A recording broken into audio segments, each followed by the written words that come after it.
Siap. Nah, kita lanjutkan. Jadi Sinta sudah 3 buku ini ya, menulis ya. Jadi buku yang pertama mewujudkan sebuah mimpi.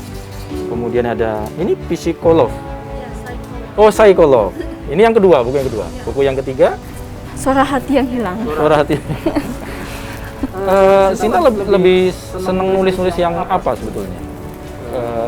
Ininya. Gendernya. Nah, temanya apa? Temanya yang horor. Horor. Iya. Yang thriller juga. Padahal mukanya pinky-pinky aja lah tulisnya punya, tapi tulisannya horor ya luar biasa. Iya. Idenya justru itu ya, itu dunia itu yang pengen dituangkan. Jadi biasanya nih kecerdasannya di atas rata-rata biasanya, Mbak. Kalau orang begini punya kecerdasan. Dan sedikit bocoran nih, akademisnya juga bagus Sinta ini di sekolah ya. Juara juga ya? Dapat. Nah, juara kelas juga. Jadi ini ada korelasi juga, Bu. Iya, itu sesungguhnya bisa dilihat dari hasil karyanya ya, gitu ya. Karena nggak ada yang namanya seseorang itu dengan ide brilian seperti tema-tema yang ditulis sama Sinta, yang kalau menurut saya bertahun-tahun sebagai seorang editor, ngelihat dari kreativitas berpikir yang dibuatkan oleh Sinta melalui tulisan, itu sesungguhnya nggak sesuai ya kalau kita lihat dengan usianya beliau gitu. Jadi pengalaman mendampingi ya, Mbak Lina kan mendampingi mengedit gitu. Iya, betul. Kedalaman dari Kedalaman ide dia tuh luar biasa. dia itu luar melampaui biasa. batas usianya. Iya, disitulah saya sesungguhnya sama Sinta belum begitu dalam ketahui Sinta seperti apa, tapi melalui tulisannya saya udah mengatakan di dalam diri saya, anak ini pasti luar biasa gitu ya. Artinya dengan kemampuan, dan itu terlihat dari dia punya akademis di sekolah gitu ya. Jadi itu yang bisa kita lihat. Jadi melalui tulisan itu sesungguhnya kita bisa kenal seseorang itu jauh lebih dalam. Selain menulis, ada hobi apa, Sinta? Ada musik mungkin? Iya, atau dengerin olahraga? musik. Oh, dengerin musik. Sama nonton film. Nonton film. Iya. Nah, Ya. ini yang menginfluencer untuk menciptakan ide-ide ya. Nah, itu hal luar biasa. Mudah-mudahan nanti berkarya terus ya, Sinta ya. Akan ada ini ide lagi membuat Ada buku? sih, udah banyak di sini. Sudah? Udah Oh. banyak. Ini masih ngantri aja tinggal. Wah. Siapa sini yang mau tak tulis, silahkan. Jadi produktif. Bagus. Ke Mbak Ayu. Mbak Ayu, pengalaman bagaimana sih Mbak sebetulnya sebuah ide dituangkan dalam sebuah karya, dalam tulisan, akhirnya akan dibukukan, tentunya kan menjadi sebuah karya itu kan hal-hal apa yang perlu diperhatikan. Kadang-kala kan ada tulisan-tulisan yang memang tidak layak diterbitkan. Nanti ke Mbak Lina juga. Mungkin kalau pengalaman dari Mbak Ayu, apa Mbak yang bisa menjadi tips dan trik lah supaya tulisan itu bisa jadi kita bukukan, akhirnya kita layak kita publishkan ke gimana Mbak Ayu awalnya? Ya karena saya sebelumnya karena beruntung ya sudah jadi jurnalis. Dari situ kan kita punya pengalaman, tulisan apa yang layak bagi dibaca oleh pembaca di media itu. Akhirnya menyesuaikan itu fungsi dari editor juga kan. Akhirnya kita menjadi jadi salah satu tulisan itu bisa layak itu kan melalui perjalanan panjang sebenarnya. Jadi nggak tiba-tiba layak begitu. Nah, itulah fungsinya adanya editor dan penerbit untuk membuat rem-rem itu agar tidak kebablasan, termasuk kata-kata yang bisa layak dikonsumsi oleh pembaca. Nah, itu saringannya ada karena kadang kalau udah nulis atau menggambar ilustrasi sekalipun itu kadang-kadang kalau udah keasikan suka lupa ada kata-kata yang sebenarnya tidak layak, nyeleneh atau tidak senonoh, tidak boleh. Jadi sangat subjektif penulisnya ya, gitu. Betul, termasuk kebiasaan dengan kedaerahan, Mas. Itu juga bagian yang harus diperhatikan. Misalnya kayak di Bali, di sini saya nulis misalnya Debengkung. Kadang kita ya santai aja menulis Debengkung apa gitu tentang. Padahal itu bahasa Bali. Tidak semua pembaca ngerti bahasa Bali. Nah itu harus diperhatikan bahwa jangan sampai miss. Debengkung itu artinya apa? Jadi harus ada catatan kakinya. Mungkin biar tidak mengulangi ilustrasi atau tidak mengurangi cerita itu sendiri, tapi setidaknya memberikan catatan kecil juga nggak apa-apa bahwa ini. Jadi biar nggak terlalu kalau misalnya ngobrol keseharian apa ya harus EYD misalnya, SPOK ya kan nggak kan. Kalau halo, dia kabar atau becek-becek. Nah, itu kan orang kadang nggak ngerti. Nah, itu harus diperhatiin oleh penulis juga. Karena kalau udah keasikan ya itu nggak disiplin, bablas. Gitu. Kalau Mbak Lina gimana pengalamannya? Sepakat dengan itu? Hal apa sebetulnya yang banyak boleh dikatakan penulis yang suka selalu ini yang sebetulnya tidak layak untuk diterbitkan, ya dipublish misalnya. Apa sih bisa kendalanya? Jadi sesungguhnya dari publishing sendiri akan melihat dari naskah itu yang tidak mengganggu dengan sara itu, Mas, yang pertama. Ya, yang kedua dalam segi yang namanya pemilihan kata, sehingga nanti para readers, para pembaca itu nggak salah paham dengan apa yang dibaca seperti itu. Nah, kemudian kalau yang dibilang sama Mbak Ayu tadi, pemakaian kosakata daerah seperti itu ya, itu boleh-boleh aja pakai, tapi di sana dikasih meaningnya, dikasih artinya seperti itu. Karena buku itu apalagi di zaman sekarang itu dengan teknologi yang seperti apa, buku dari Bali bisa dibaca orang di negeri dunia. Jadi biar pesannya tetap sampai, Mas. Oh, gitu. Jadi itu konteksnya tadi pesan nggak nih ya. salah arti. Dan satu lagi, naskah itu harus disesuaikan juga dengan penulisnya gitu ya. Jadi kayak Ade Sinta seperti ini masih dalam kategori remaja, anak-anak gitu ya. Nah, pemilihan kosakata itu di meja editor itu akan disensor sedikit gitu ya, Dek.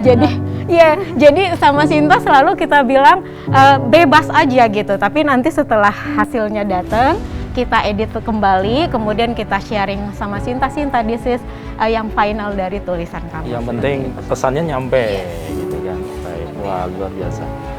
Kalau boleh sedikit nih Sinta, kalau mau disuruh buat nulis, keinginanmu buat nulis lagi, apa sih yang sekarang pengen kamu tulis? Aku pengen ini nih, perkara nanti baru setahun atau 2 tahun atau nanti aku SMA, kayaknya ini heboh banget kalau saya buat ini yang mengganggu, akhirnya nggak bisa tidur gitu misalnya. Apa Sinta boleh kata?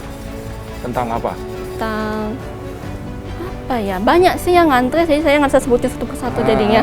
Pokoknya horor tetap ada yang fantasi juga. ada fantasi juga. Ada yang juga tentang kayak kehidupan sehari-hari aja, tentang tugas ini itu. Dan perasaan masuk remaja tuh gimana gitu. Anak remaja ya. Iya. Baik, mungkin Sinta terakhir apa yang ingin disampaikan kepada teman-teman sebaya Sinta supaya cinta membaca akhirnya mencintai menulis dan ikut Sinta menulis juga loh. Gitu. Silakan Sinta, apa yang disampaikan kepada teman-teman nih di rumah? Sekarang kan pandemi ya, COVID ya, jadi kita semua tinggal di rumah, bisa belajar, bisa daring dan segala macam kan. Nah, daripada lihat HP, baring, rebahan, dan menggalau, ayo kita nulis. Buat yang kalian yang suka nulis di diary itu, bisa kok dibuat jadi tulisan cerita gitu. Boleh di Wattpad bisa, atau tulis dibukukan juga bisa gitu. Bisa dari curahan hati bisa, dari pengalaman sendiri juga bisa, apa-apa bisa. Daripada gini, daripada insecure karena nggak punya bakat atau gimana, coba aja untuk nulis. Gak peduli seberapa jelek bahasa kamu, tulis aja. Nanti diedit kok sama yang nanti dikirim tulisannya. Bebas aja, apa aja boleh. Jangan terbatas gitu, jangan apa ya, gak ada batasannya. Tulis aja, bebas. Itu aja sih.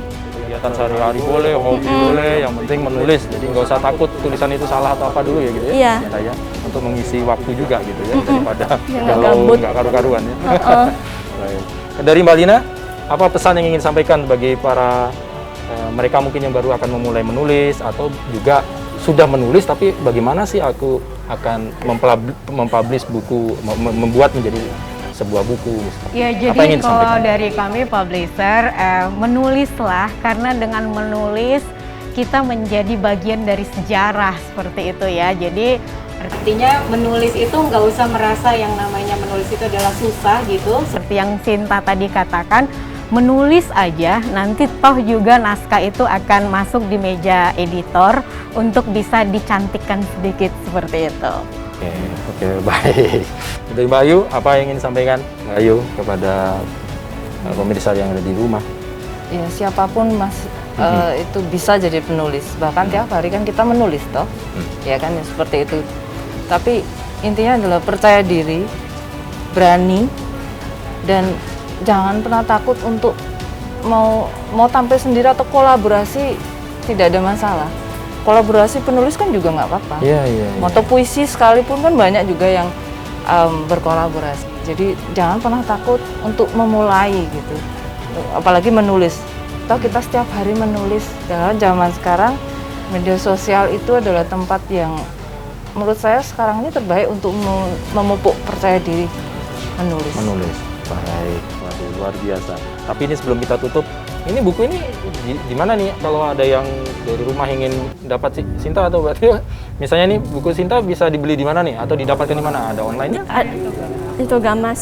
Ya, di toko Gamas ada. Dan bisa di online juga. Online ada ya? Ada di telepon WhatsApp juga bisa kok. Oh. Nomornya 0811 388 368. Baik, nanti kita tambahin tuh di sini.